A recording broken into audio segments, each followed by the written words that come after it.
Hello everyone, Assalamu alaikum. In today's video, we are going to talk about a word. The word is put. Put মানে হলো রাখা। এই put দিয়ে কিছু group verb রয়েছে, যে গ্রুপ ভার্বগুলো যদি আমরা মুখস্থ করতে পারি, then we can make some sentences that we use in our daily lives very quickly. So let's start today's video with the some of the group verbs and with their meaning.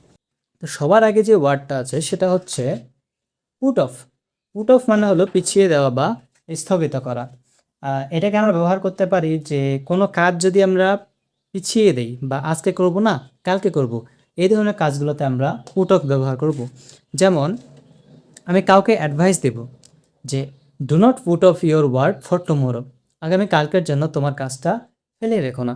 তো এই জায়গাগুলোতে আমরা put off ব্যবহার করব। Next হইল গিয়া পুটন। পুটন মানে হলো পরিধান